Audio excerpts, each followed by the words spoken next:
I froze for a moment, phone in hand, reading her message again. If my weekends with my ex bother you, maybe you're the problem.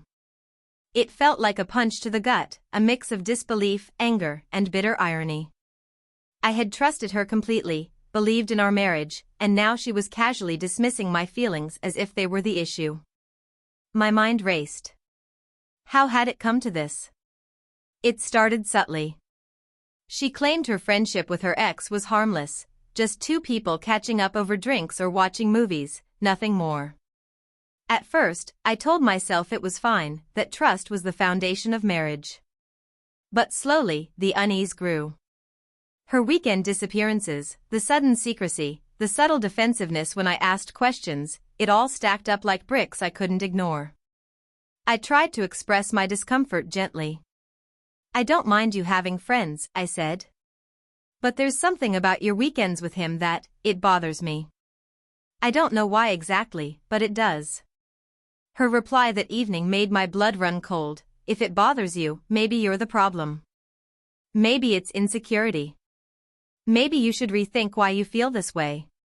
She sent it with an almost casual tone, as if my emotions were irrelevant, as if my concerns were a flaw in me rather than a legitimate worry about her behavior.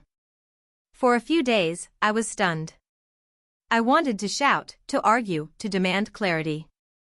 But instead, I observed. I watched the subtle patterns, late texts from him, the way her phone vibrated and she hid the screen, the quiet laughter during calls she made when she thought I wasn't watching. It was clear, her definition of harmless was not mine.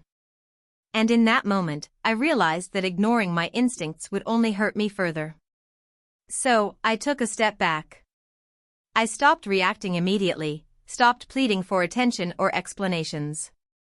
I let her weekends with her ex unfold while I focused on my own life, my own space. I didn't accuse, I didn't confront aggressively, but I made sure she felt my quiet awareness. A subtle shift happened, she noticed the difference. Where she once expected me to accept everything without complaint, she now faced a calm, measured attention that didn't bend under her dismissiveness. Eventually, the tension reached a breaking point. One evening, she tried to brush past my presence, casually mentioning her plans with him again. I looked at her, steady and calm, and said, I don't mind if you see him, but I won't let my feelings be dismissed as a problem. We either respect each other's boundaries, or we admit this isn't working.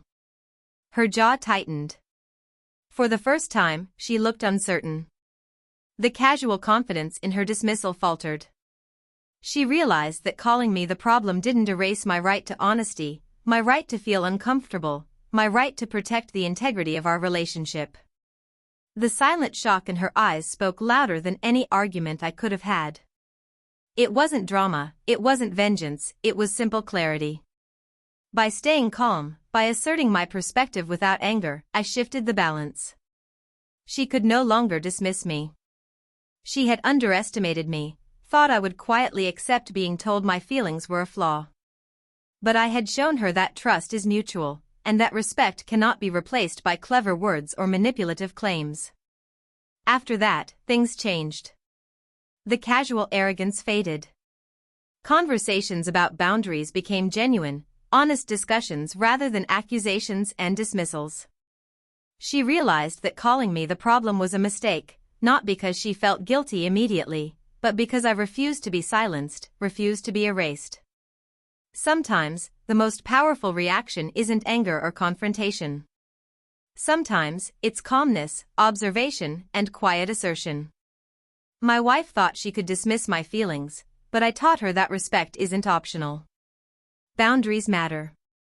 And in that lesson, she learned that the person she tried to undermine wasn't fragile, I was fully present, fully aware, and fully capable of holding my ground.